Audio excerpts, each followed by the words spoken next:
last stand. Twilight was fast approaching. People had dragged a couple of bins out to the barricades and started a fire in them, providing an eerie feel in the early evening as the moans of the vibes started to approach. Cheers rose up from the crowd and people started to move to the barricades as they rounded the corner coming into view. This was the head of a snake that seemed to stretch on forever.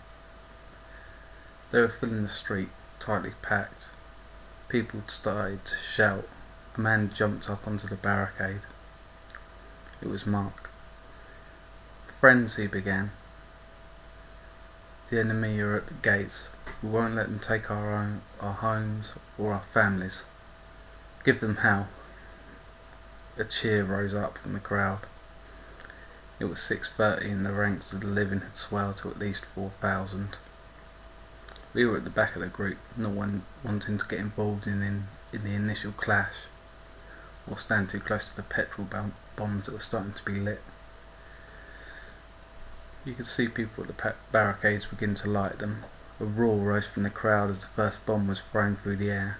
It landed well short of its intended target, but it still claimed the gasp from the crowd as the flames spread over the road. The creatures continued to advance straight through the flames. More bombs went soaring, this time landing in the main group, igniting the monsters, yet they still kept coming. After a few minutes the hail of bombs had stopped, and they were still advancing. A voice came over the loudspeaker. Two men jumped out of the fire engine and picked up the hose lying in the ground. They then proceeded to the front of the barricade and turned on the hose. The dead were only 20 minutes from the barricade now. Most of the flames had died out, but many were still smouldering. The men with the hose proceeded to douse the undead, extinguishing the flames. Mark's voice began to ring out. It sounded like he'd been drinking. A slurred charge was held, and then the crowd started to advance forward, jumping the barricade, eager to get to grips with the monsters in the valley of death they charged. The two sides met. Bats and teeth clashed. Yells and moans rang out. 6:45. After the initial enthusiasm and momentum, the tide is now turning. The living are being pushed back to the barricades. Sirens rang out in the night as someone jumped into the fire engine. They put it into gear and rammed the barricade and drove it into the mass of undead, sending the things flying before disappearing quickly around the corner, only to reverse back and run over more of them. Dumbass. The barricade was broken and the dead started to swarm through the gap. The frontline defenders were taken by surprise and quickly overwhelmed. Screams rang out, not from the front but from the side. The dead were at the barricade on the left now.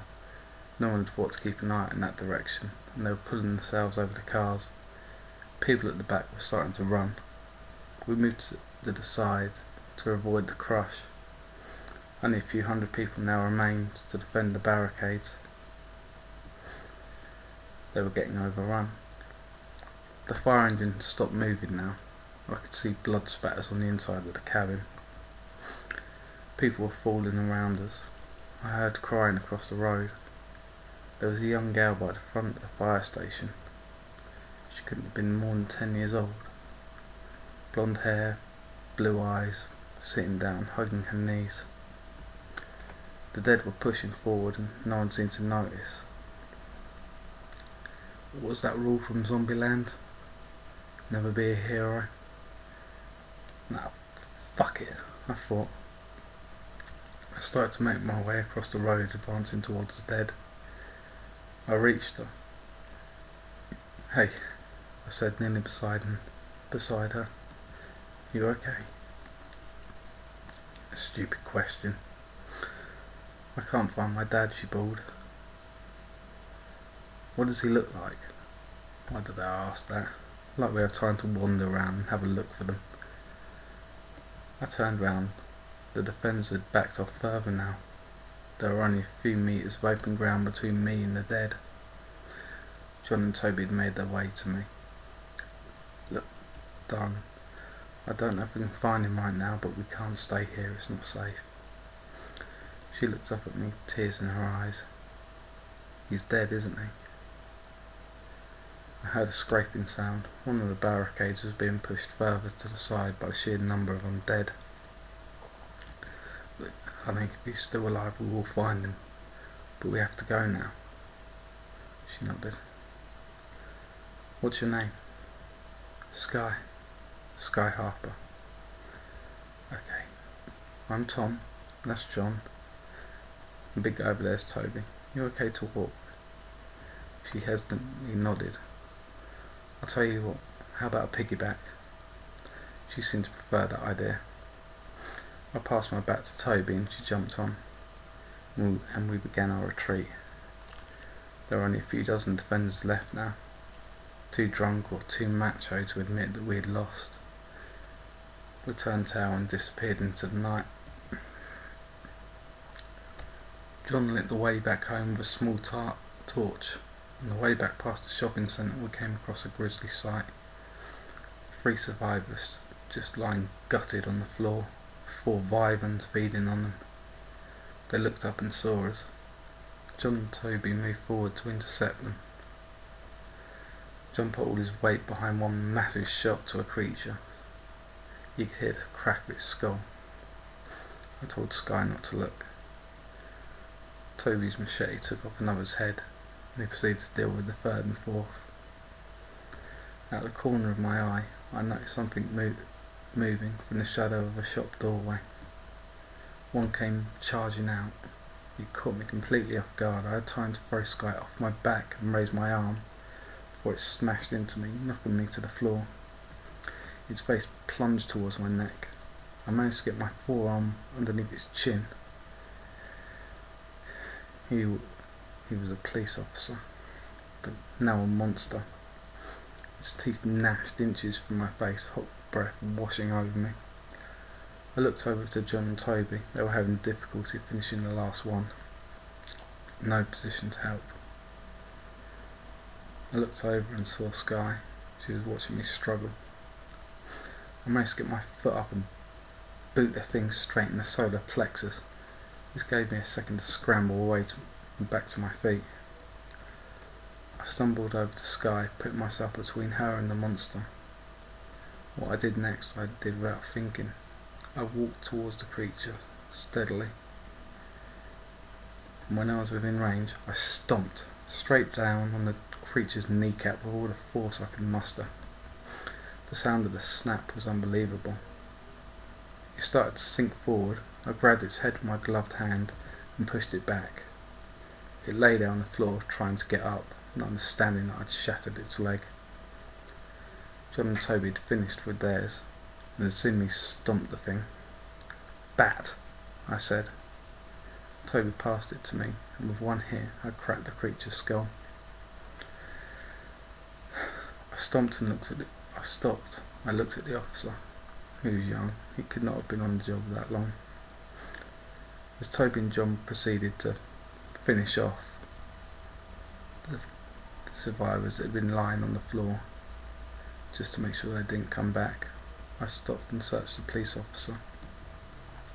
From his belt, I took his collapsible baton, handcuffs, CS spray, a torch, handcuff key. His radio was smashed, but I found a small first aid kit. I also took his notepad. I don't know why. Maybe some useful information. We looked behind us. More of the Vivans were on their way. I picked up Sky and we headed home, entering through the back door, ensuring nothing was following us. 10:30 p.m.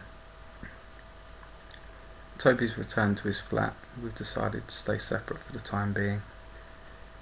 We have new rules for entering the house now. Everyone gets checked for bites and cuts. We've bored up some water and put all our clothes in there to try and get them clean and remove any possible traces of infection. The water is still running, so me, John and Sky all had a quick bath to clean off the blood. The things are advancing. I risked a peek out the window early and saw dozens in our street. Screams echo through the night. I've given Sky my earplugs, and she's asleep now, cuddled up with Cleo the cat. We've given her Ty's bed. We don't want to be sleeping downstairs just in case those things start to pile through the door. So we've had to place it in my room. Ty's in his own room, and we've moved John's bed upstairs. That leaves me and John, having drawn the short straw, having to share a bed. But not tonight. I'll be on watch until 3 and then John will take over, so it won't be too bad. I sat down at my desk, sipping my beer, and watched as fire raged through Coventry on the news.